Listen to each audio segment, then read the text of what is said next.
An Illuminati secret society.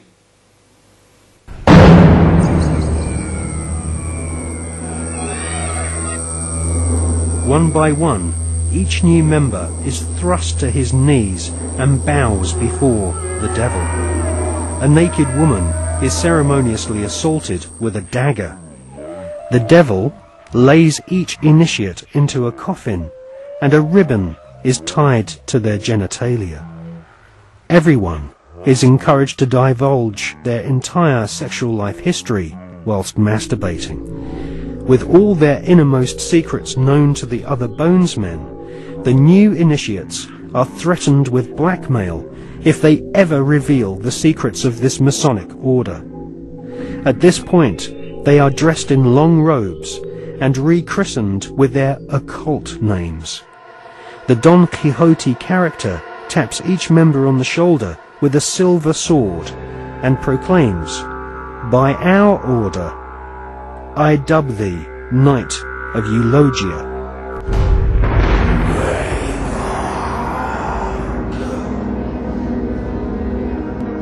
We can exclusively reveal that George Bush Sr.'s occult name is Magog, which is the name of the evil army commanded by Satan to visit Earth and destroy the kingdom of Christ.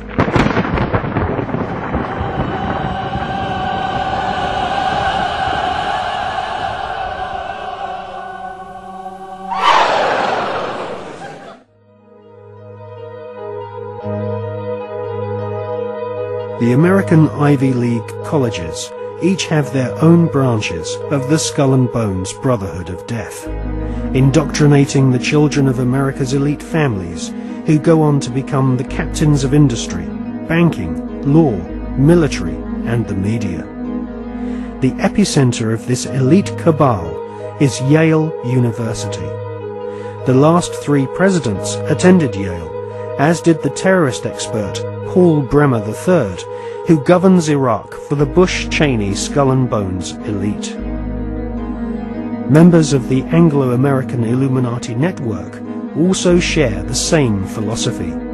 They believe in a single, all-powerful superstate, which is governed by a single world leader. If the Illuminati were successful, and their dream would come true, it would be a virtual hell on earth. That is what the New World Order is all about. It's a living hell. It's Orwell's worst dream and nightmare.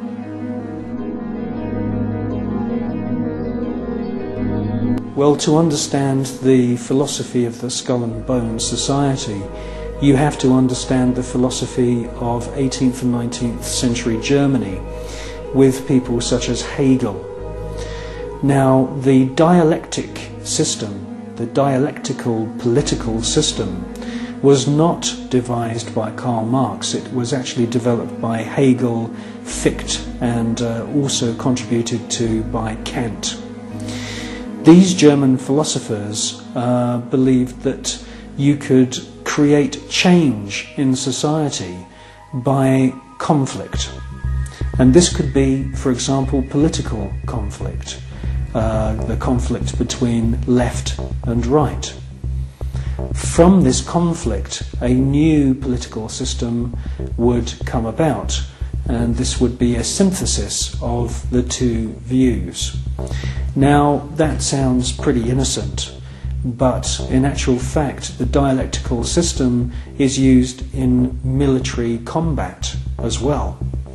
And Hegel's plan, which is being actually carried out right now, is to create conflict, to create wars.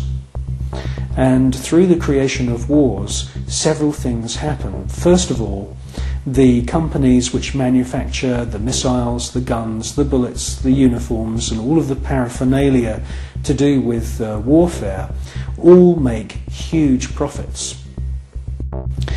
Secondly, there is a culling of the male population. Since the 1950s, we've had several reports from think tanks that feed information into the European Union, the British government, and also the American government, which are recommending depopulation.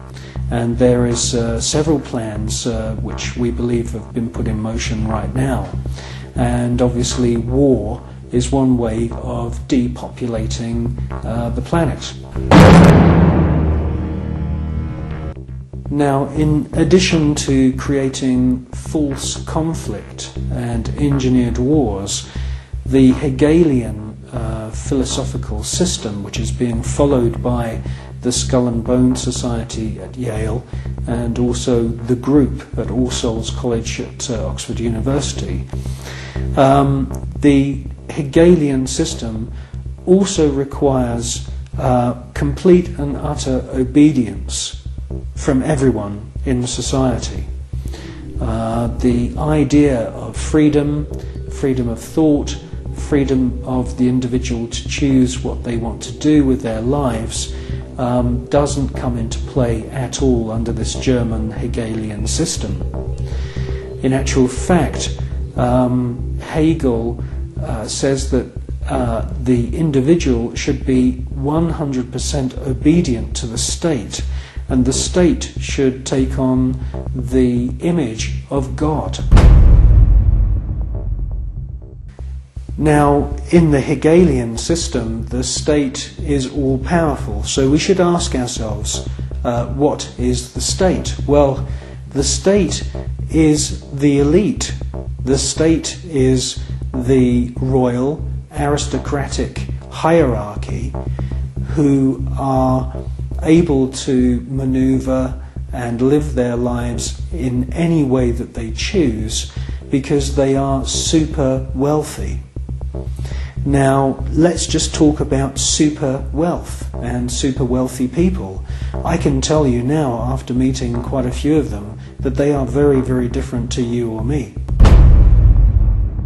When I'm talking about super wealth, I am not talking about Puff Daddy who has allegedly 3 Bentleys.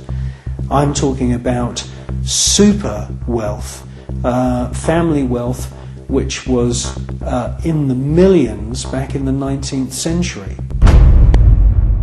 Now, when we look at this hierarchy of aristocrats and royal families around the world, we can see that they are the state. They are the people that the robots, I call them robots, the civil servants who run the machinery of the state. It is the civil servants who swear allegiance to this elite.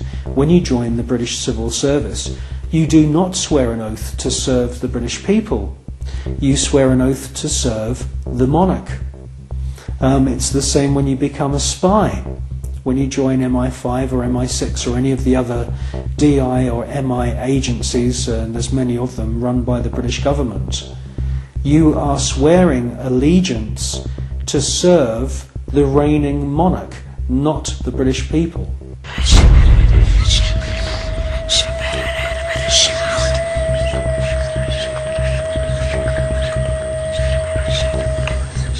While the American people sing the Star-Spangled Banner, the most powerful people in the USA and Europe salute the ancient symbol of the Brotherhood of Death. In the book, Who's Who of America's Elite, the author has found that the Order of the Skull and Bones encourages its members to intermarry, thus keeping their spectacular wealth all in the family.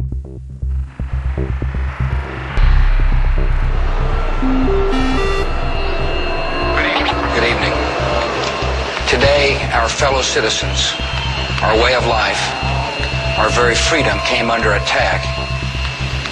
America was targeted for attack because we're the brightest beacon for evil and the very worst of human nature. I've directed the full resources of our intelligence and law enforcement communities to find those who want peace and security in the world and to bring them to justice.